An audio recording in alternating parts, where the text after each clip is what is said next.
Hey, I'm Emma and today I wanted to share my best money saving hacks. So I know everyone's purse strings have been tightening a little bit, especially with the plague descending on the earth recently. So I've collected a few of my favourite things I've been doing since before the lockdown but are coming in handy just now, and I thought I would share them. So the first one is I work 2 bank accounts.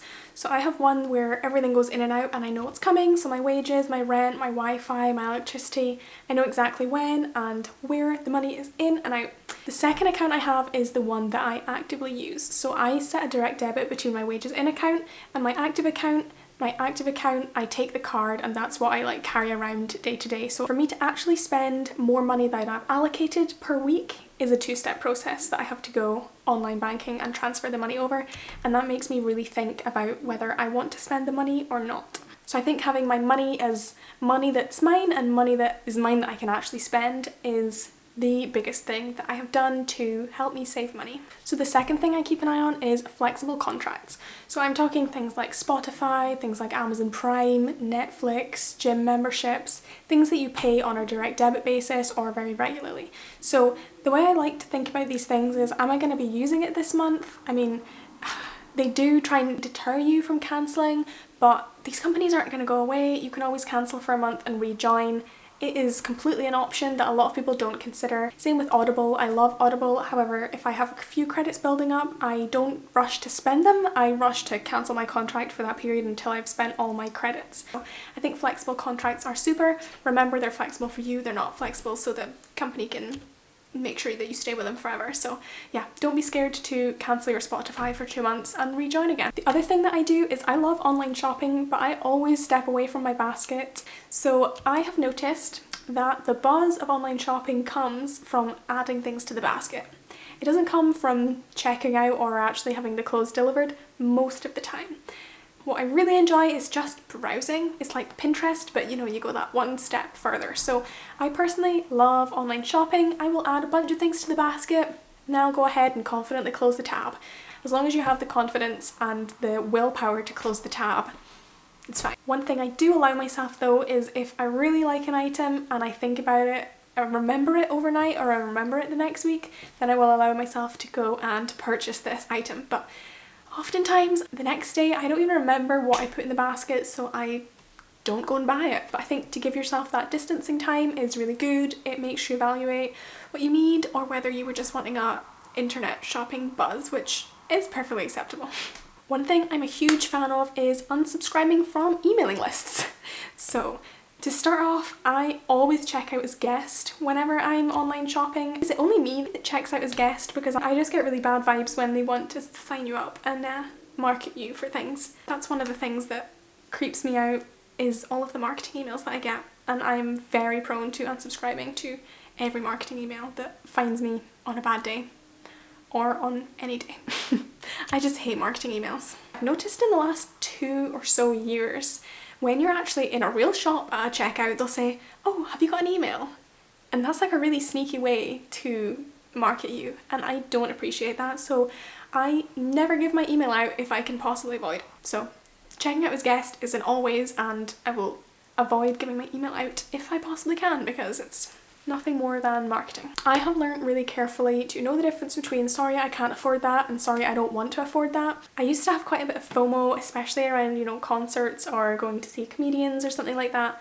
Now if I wouldn't go alone, I wouldn't go because I don't know, it's just a waste of money. I'm not a big concert fan, and I think when I was younger I did fall into the trap of, oh my god, my friends are going, I have to go too, even if it was someone that I wouldn't have gone to see alone.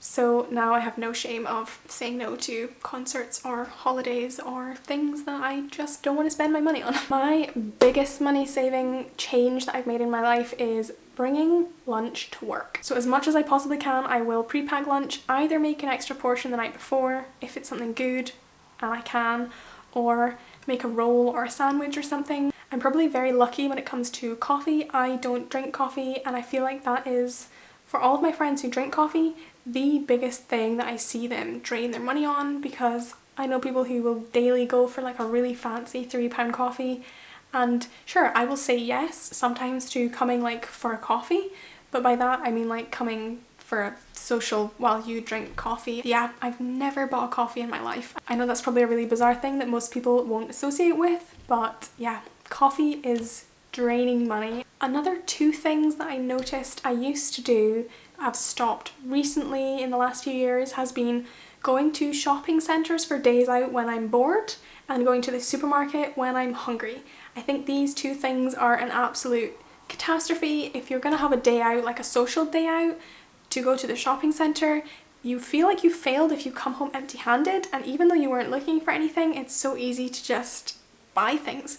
I used to find myself doing that a few years ago when I lived much closer to the centre of town. I would just wander into town to see what was going on and spend a lot of money for no real reason. Those are bad things I noticed and I no longer do. So these are all ways that you can kind of save money. The other thing I like to do is obviously earn a bit of money. So I do have a PhD stipend, which is enough to live on, of course, but when I was a student especially, and before when I was even still in school, I always had a little side job going. So I think a side hustle is a great way to get more money coming in. This can be kind of your spending money if you're looking for the kind of two bank account approach. That's where all of my spending money and like social money would come from. So a few side hustle ideas I have are obviously the classic, like babysitting or tutoring or proofreading, especially if English is your first language. There's a lot of need for proofreading documents. I know a few people who've got into that. So I also had some really interesting side hustle jobs. They were kind of undercover jobs, so they were like customer service reviews or is this company selling alcohol and IDing people correctly? So these were a few fun jobs that I did. The companies I worked for were Serve Legal and Market Force. I would probably recommend Serve Legal for anyone who's a student. I think they employ people from like age 18 to 21 to go and do these jobs. So I did some really interesting things like going into betting shops and making sure that they were age verifying me. I did some jobs in nightclubs. I also did a few pub trips, which were fun. And yeah, it was just a really interesting side job for me. Obviously, the single best way to save money is to spend less money. So if you want to see the top 10 things that I no longer spend money on, feel free to check that video out. That's it for this video. I guess my biggest tip is make two bank accounts and only spend out of one of them. And then you have a really good idea of what your money's doing and you're much more likely to keep an eye on things. Feel free to stick around and subscribe. I'm Emma and I will see you in the next video. Bye!